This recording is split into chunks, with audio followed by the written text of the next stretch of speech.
Good morning guys! Welcome to our YouTube channel. Today is Saturday and kagigising ko lang.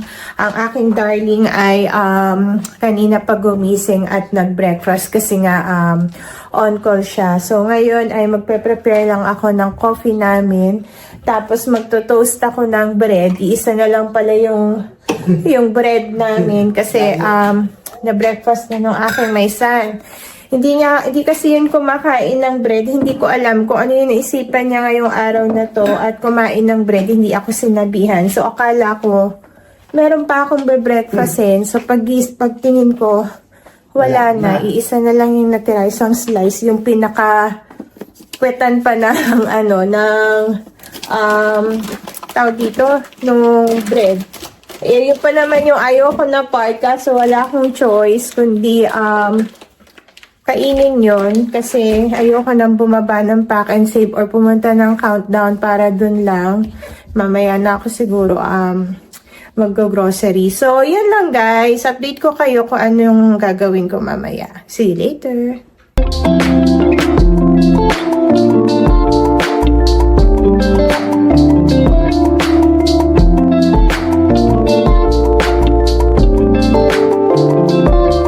Guys, nagawa ako ng coffee at wala na rin pala kaming coffee bean. Ayan, di ko alam kung nakikita nyo. Ayan, naubos na lahat. Pero puti na lang ay naalala ko kung meron pa kaming yung pang-refill. Kung hindi, ay mapipilitan talaga akong pumunta ng Petoni. So, buti na lang ay meron pa kaming extra. So, gagawa muna ako ng coffee. Tapos, siguro, baka mamalengke ko. So, ipashare ko kayo sa palengke today. Kasi gusto kong nilagang baka. Sana meron akong mabiling repolyo or pechay bagyo doon. So, update ko kayo mamaya. See you later. Bye! Ito na ang coffee namin ng aking darling at ang aking nag-iisang tinapay. Ayan, kung makikita nyo, yan yung pinakadulo ng bread. So, wala akong choice kundi iyan ang aking breakfastin at syempre ang aking paboritong peanut butter. So, kain muna ako guys, tapos update ko kayo later. Bye! A few moments later. Okay guys, nandito na ako sa car. Papunta na ako ng palengke. Ang aking darling love ay nauna na, pinag-withdraw ko siya kasi on call siya today kaya magkahiwalay kami ng car kasi baka anytime ay may tumawag sa kanya. So sabi niya sa akin habang wala pang tawag ay sasamahan niya muna akong mamalengke at maggrocery. Tapos sabi ko sa kanya mag-withdraw na siya. Ito pala, nauna na. Hindi kala ko nauna na siyang umalis. Nandun pala sa may kabilang bahay, nag-aantay sa akin. Pinauna pala niya ako. So, yun lang guys. Ang ganda ng weather, maliwan, maaraw, pero medyo malamig. Kaninang umaga, pagising ko ay parang 3 degrees ata ang temperature. Tapos ngayon is 10. So, ayun lang guys. So, sana meron akong mabili sa palengke na mga gulay na gusto ko. At makapag-vlog sana ako sa palengke. Sana hindi ako mahiya. Tapos, tignan ko kung makapag-grocery na rin ako ng ulam namin for the week. Tapos siguro bukas na lang kami mag-grocery ng mga bata ng mga pagkain nila sa bahay kasi na ulit 2 weeks school break na ulit nila. So nasa bahay lang sila ng 2 weeks pero mukhang gagala si Miguel at si Sam pag nainip sila sa bahay. So ayun lang guys, tumatawag ang aking darling. Balikan ko kayo mamaya. See you later. Bye!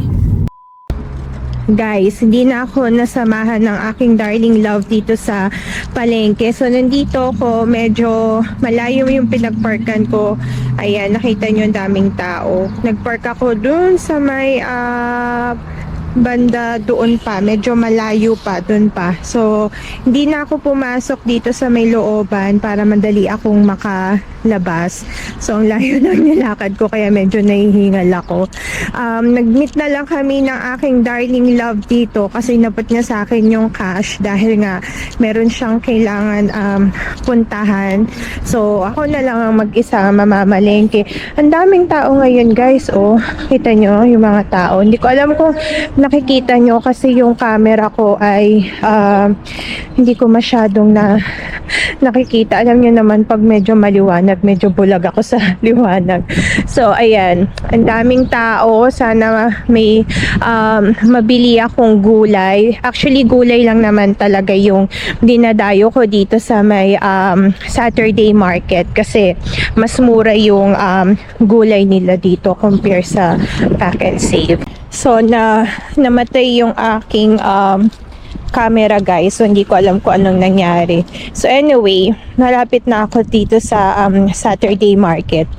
Maghahanap na ako ng gulay na bibilin ko. Ang balak ko lang bilhin ay yung Pechay Bagyo or Repolyo. Kasi nga, balak kong nilagang baka. So, ayan. Dito ako dadaan kasi may nagpa-park dun sa dapat kong dadaanan. So, every Saturday lang sila dito, guys. Tapos, pag Sunday naman, nandun sila sa town, yung malapit sa New World, Tepapa. Dun sila nagpupunta. Sa Upper Hut yata, meron din doon every Sunday. Ayan, so kung makikita nyo, ayan, 99 cents lang yung per kilo nitong Granny Apple. Yung apple doon, 1.99 per kilo lang. So, mura dito. Hahanap ako ng mabibili kong gulay. So, meron din sila ditong kasaba. Ayan. 7.99 per kilo. Ayan. Parang gusto kong bumili ng ng upo. May nakita ako doon. Pero balikan ko na lang yun. Hanapin ko muna yung talaga kong bibilin kasi baka hindi ko mabili yung talagang dapat kong bilhin. Ayan, guys, ang daming tao. Maganda kasi yung weather kaya siguro ang daming namimili. Ayan, nakapamili na ako ng iba sa may Bombay, yung ibang gulay, kaya konting gulay na lang yung bibilin ko dito. Ayan, meron din sila ditong mga bread. Ayan, baka gusto to ng my daughter ko. Ayan. So, hanapin ko muna yung talaga kung dapat bibilin kasi nadidistract na naman ako sa mga nakikita ko, so malamang makalimutan ko yung mga bibilin ko, kaya mag-concentrate muna ako, guys. Hanapin ko yung repolyo. Ayan. Ayun, meron akong nakitang repolyo. Ayan. Magkano yung repolyo? $5. Medyo mahal. Hindi siguro panahon ng repolyo ngayon, kaya medyo mahal ang repolyo. So, ito is, ayan, $5 yung buo. Tignan natin yung banda doon. Ayun, $4 lang. Ito siguro yung bibiling ko, guys. Ito, $4 lang. So, magbayad muna ako, guys. Update ko kayo later. Ayan, $4. Okay, guys, so nabayaran ko na yung repolyo. Yung kalabasa naman ang titignan ko. Ito, mura siya, 1.5 lang. Ito, ayan, 1.5 lang. So, ito na lang siguro yung bibilin ko. Kasi yung isang nakita ko kanina is medyo hindi maganda. Tingin pa tayo. Ito nga dito, ang cabbage nila is $6 yung isang buo. Yung nabili ko kanina is $4 lang. Itong cauliflower is 3.5. Niisip ko kung bibili ako niyan para maggulay ako. Hindi ko alam kung bibili ba ako nito. Ayan, 3.5 lang. Mura siya. Pero, pag-isipan ko muna, guys. Bayaran ko muna itong binili kong squash. Dahil nahihirapan akong hawakan. So, nabayaran ko na yung kalabasa at bibili naman ako ng tofu, guys.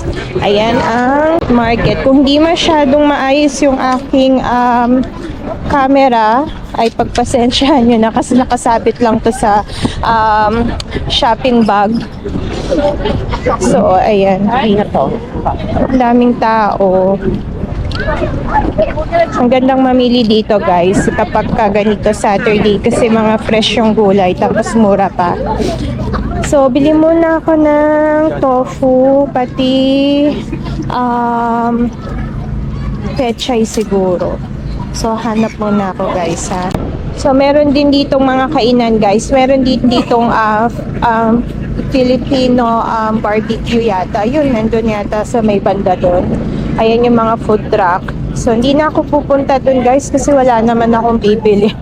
Hahanapin ko na lang muna yung gulay na dapat kong bilhin. Ayan. So, halos pare-pareho lang naman din sila ng tinda dito. Hahanap ka lang ng medyo kung sino yung mura. Kaya, minsan, ang ginagawa ko, umiikot muna ako. Tapos, tinitignan ko muna yung mga presyo nila. Then, kung sino yung mura, yun yung binabalikan ko. Like, ayan, no, yung mga cauliflower dito, 2.5. Pero, mas maliit naman. Ayan. So, meron ako nakita na pechay na 1.5. Titingnan ko baka may mas murang deal. Etong mandarin is ano lang, 3.99. Kaso nagsawa na yung mga bata. Pero hindi ko alam kung balikan ko siguro. Bibili siguro ako. Ikot ko lang muna kayo, guys, kasi ang hirap mag-video habang namimili.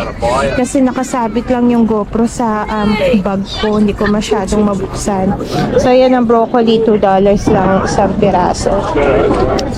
So, mukhang yung nakita kong deal doon na bok choy or yung pechay na 1.5 is good deal na. Kasi yung mga nakikita ko dito is $2. Ay, ito, 1.5. Ayan, 1.5 yan, guys. So, hanap muna ako. Baka may mas good deal pa. Tapos, ikot ko na muna kayo. Ay, ito yung, yung nahanap ko yan, yung Pinoy, Filipino, yan product, mga Pinoy nagtitinda. Tignan ko muna kung meron din yung parang ube, cake na gusto ko. So, balikan ko kayo, guys. Bye! Guys, tapos na akong mamalengke. Hindi ko na kayo masyadong naikot kasi nahihirapan akong hawakan yung shopping bag at yung camera. Ang hirap mag-multitasking. So, ayun. Kung di masyadong maganda yung mga kuha ko kanina, pagpasensyahan nyo na. Hindi ko pa kasi nakita kung maayos ba o hindi. So, ayan. Naglalakad na ako papunta sa parking. So, marami pa ring dumadating na namimili. Hindi ako nakabili ng mandarin kasi cash lang daw yung ina-accept nila. Dito ako dadaan para hindi ako nakaharang sa kalsada. So, ayan, guys. Ayan. At least hindi ako masasagasaan. Siguradong hindi ako masasagasaan ng sasakyan kasi tumabi na ako. So, yun.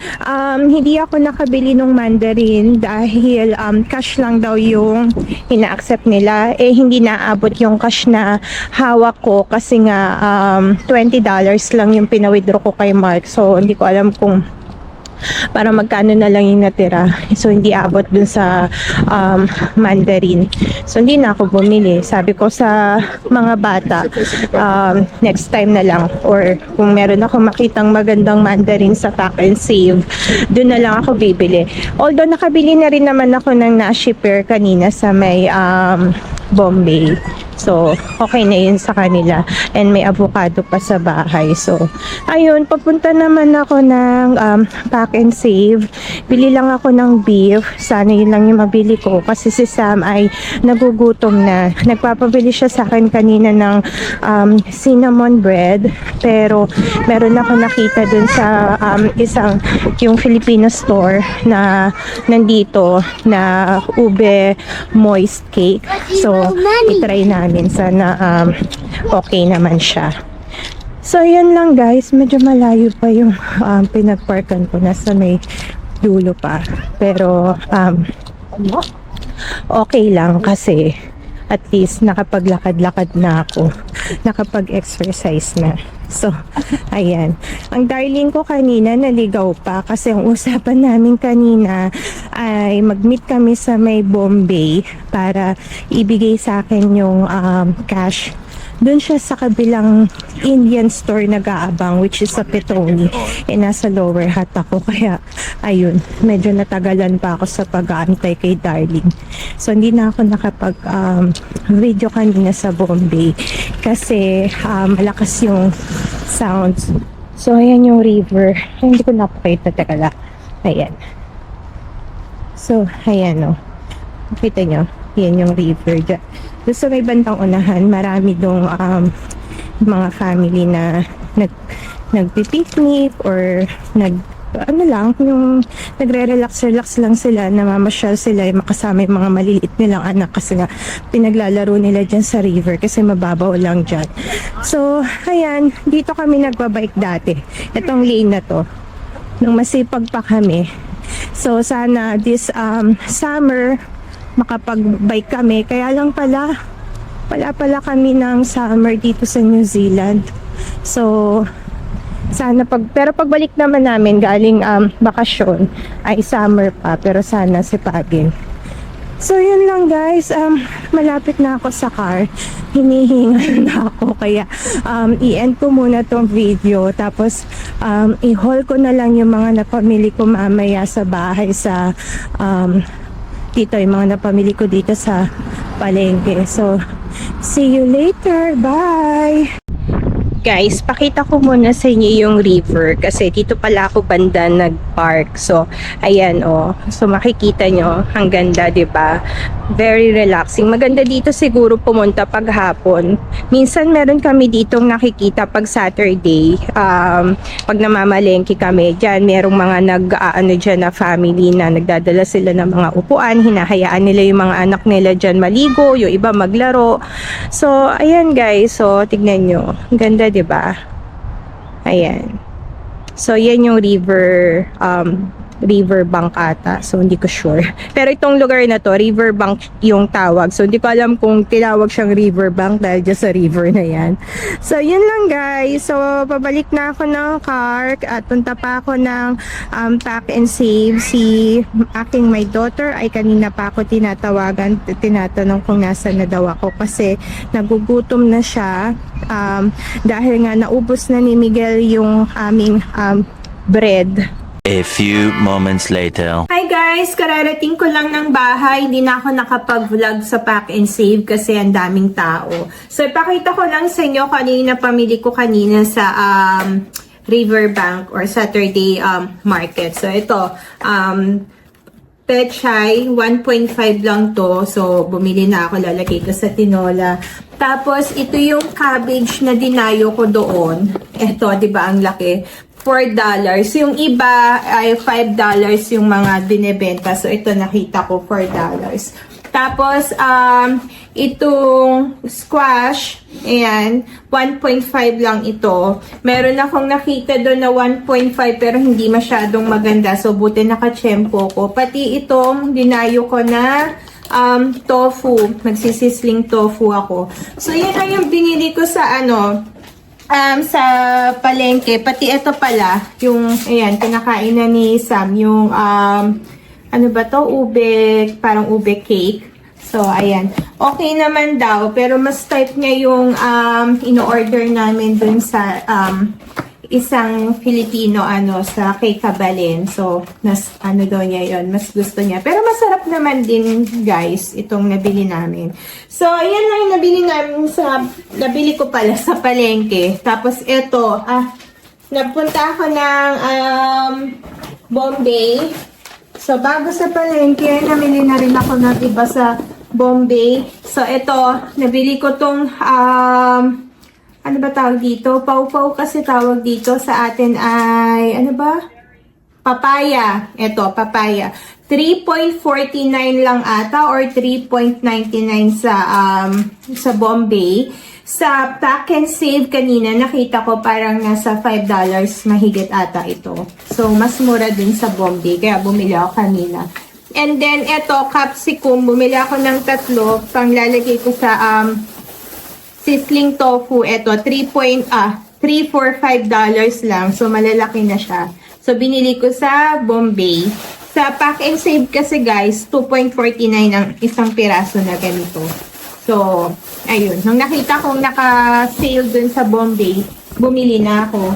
And then, ito, onion, dun ako bumili. So, ang malalaki, magkaibang onion yung binili ko. I mean, magkaibang size. Ito, na malalaki, 99 cents per kilo lang doon. Tapos, itong maliliit naman, 1.49 yung per kilo. Bumili ako ng maliliit para pag magluluto, isang ganto lang. Kasi itong malalaki, minsan masyadong madami. So, ayun guys, yun ang pinamili ko. Tapos, eto, bumili ako ng carrots sa Bombay kasi mas mura doon.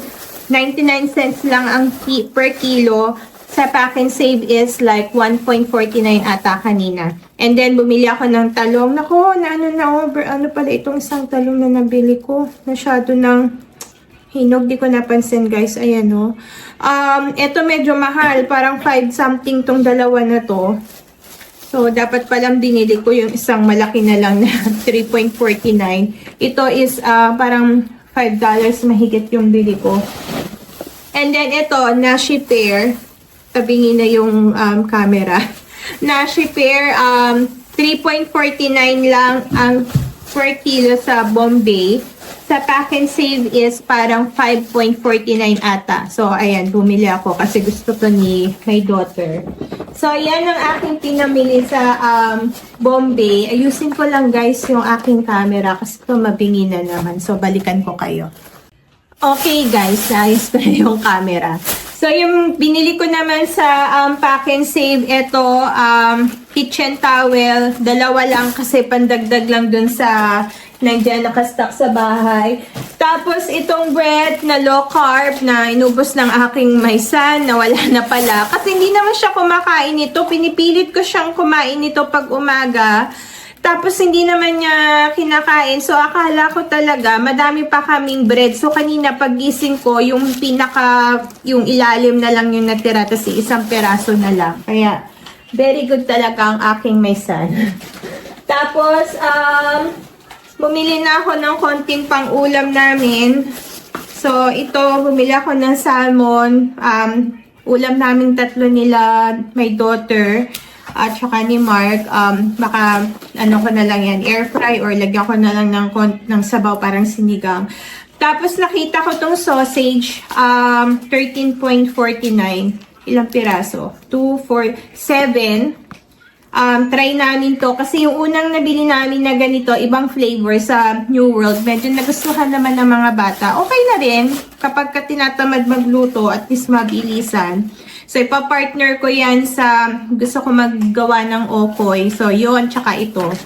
And then, nakakita ko ng tilapia. Bumili ako, 6.17 lang itong isang malaki na to. Ipapartner ko sa gulay. So, para may gulay tapos fish. Isa lang yung binili ko kasi yung mga anak ko hindi fan ng isda. Kaya, baka ako lang ang kumain yan. Tapos, bumili ako nito, yung chicken fillet. 6.97 ilalagay ko sa sopas. Tapos eto beef pang nilaga, magkano ba? 15.29. So ano siya, nasa 600 grams. Panglalaga ko, dinner namin mamaya. And then giniling, ayan, 11.64. Yun ang pinamili ko kanina. Tapos, ito pa. Nagbili na ako kasi ng yung ibang mga kakainin namin for this week. Ito is yung dark chocolate na digestive kasi nagutom ako kanina. So, kinain ko na to habang pauwi. Tapos, ito, toge, lalagay ko dun sa okoy, and then pineapple, naka-sale ang pineapple ulit, $3 lang ang isa, kaya bumili na ako ng 2. nakakita ako ng mamasita na sinigang sa sampalok dun sa Pack and Save, kaya bumili na ako. Tapos, eto as usual ang aking unsweetened almond milk na nilalagay ko sa overnight oats. Ang noodles na ilalagay ko sa biniling. Tapos, lalagyan ko ng sabaw. So, yan yung ilalagay ko. Noodles for sopas. And then, ang paborito ni Darling Love, ang dingdong. Bumili na akong dalawa. Milk. Ito yung, what's this? Coconut cream. Salt. And dishwashing, not dishwashing, hand soap. Yan lang yung binili ko sa Pack and Save. So, siguro itong lahat na to, hindi ko natandaan kung magkano magkano. Nakalimutan ko kasi kunin yung tawag dito, resibo. Basta yung sa Bombay, parang nabayaran ko is like $25. Sa palengke, naubos ko yung halos $20 na dala ko, tapos nakapag-EFOS pa ako. Siguro naka $35 ako sa palengke. Tapos itong sa Pack and Save, almost yata ito, 200 yata ang napamili ko. So, ayan lang guys. Tapos yung iba, bukas ay mamimili na naman pagkain ng mga bata. So, yan lang guys. Thank you for watching and God bless. Bye!